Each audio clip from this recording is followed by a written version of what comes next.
लेकिन अब ये बताइए कि जो आज कौमी असम्बली में हुआ और बहुत गर्मा गर्मी थी और आपने एक बड़ी धुआंधार तकरीर की और कराची में जो लोड शेडिंग की जिम्मेदारी है वो आपने मुस्लिम लीग नून की हुकूमत पे डाल दी। ख्वाजा आसिफ साहब बैठे हुए थे वहाँ पे और आपने पीपल्स पार्टी की हुकूमत पे डाल दी, राजा परवेज अशरफ साहब बैठे हुए थे। लेकिन अब तो आपकी हुकूमत को भी 2 साल हो गए हैं, तो लोग ये कहते हैं कि तहरीक इंसाफ कब तक पाकिस्तान के मसाइल की जिम्मेदारी पिछली हुकूमतों पर डालती रहेगी? इस वक्त जो मसाइल हैं उनका हल कब सामने आएगा? सर, मैं आपको बता दूं कि मैंने किस चीज की वजह से राजा परवेज अशरफ साहब का और ख्वाजा आसिफ साहब का नाम लेकर जिक्र किया था, और मैंने उनसे कहा था कि इनसे जरूर जवाब इसका पूछना चाहिए, क्योंकि ऑपोजिशन वाले जो तकरीर कर रहे थे तो उसमें के इलेक्ट्रिक के ऊपर बड़ी कड़ी तनकीद हो रही थी और यह कहा जा रहा था कि बहुत बड़ा जुल्म हुआ है इस मुल्क के ऊपर कि के इलेक्ट्रिक को वहां पे ठेका दे दिया गया या निजकारी कर दी गई उनके पास। तो मैं तो सिर्फ तारीख याद दिला रहा था कि के इलेक्ट्रिक की निजकारी तहरीक इंसाफ ने नहीं की, पीएमएल क्यू की हुकूमत के वक्त हुई। उसके बाद जब बदला वो नया आया, जो ओनर था उसका, वो भी हमसे 10 साल पहले आया, फिर 5 साल पीपल्स पार्टी का वक्त चलता रहा, फिर 5 साल मुस्लिम लीग नून का वक्त चलता रहा। तो मैंने उनसे पूछा था कि ये जो सब आप कह रहे हैं कि इलेक्ट्रिक इतनी खतरनाक चीज है, तो जरा इनसे दोनों से पूछ लें कि क्यों नहीं कुछ किया था।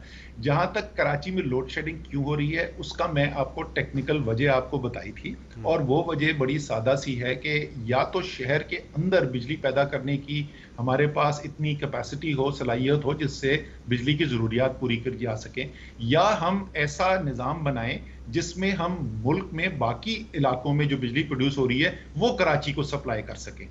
हमारे पास इस वक्त दोनों नहीं है।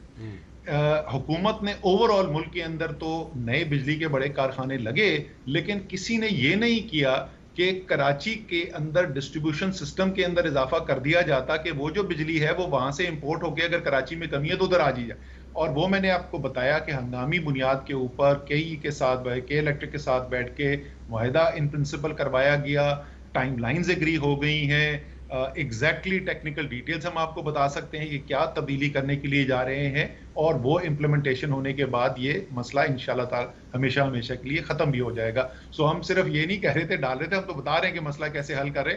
लेकिन क्योंकि बहुत बात हुई थी कि के इलेक्ट्रिक बड़ी खतरनाक कंपनी है, तो मैंने कहा याद दिला दूं कि वो किसके वक्त में रही हुई है। लेकिन कराची वालों को थोड़ा सा आप बता देंगे टाइम फ्रेम के कब तक कराची में लोड शेडिंग का मसला हल हो जाएगा?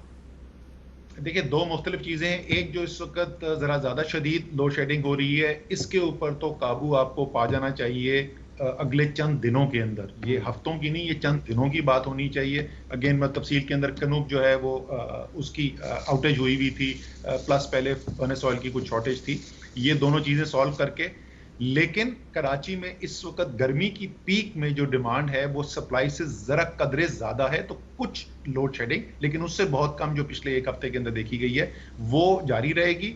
और ये जो शिद्दत है लोड शेडिंग की, इसमें कमी आ जानी चाहिए अगले चंद दिन के अंदर। हमारा जो वो प्रोजेक्ट है जिसके अंदर डिस्ट्रीब्यूशन सिस्टम के अंदर चेंजेस करके 800 से 1000 मेगावाट बिजली जो कराची में जरूरत है वो बाहर से हम ला सकेंगे। उसके बाद उसकी डेडलाइन जो है मुकम्मल होने की, उस मंसूबे की, वो मार्च 2022 है। मार्च 2022। चलें, ये आपने बता दिया कि मार्च 2022 तक मसला मुकम्मल तौर पे हल हो जाएगा। अल्लाह करे ऐसा ही हुआ।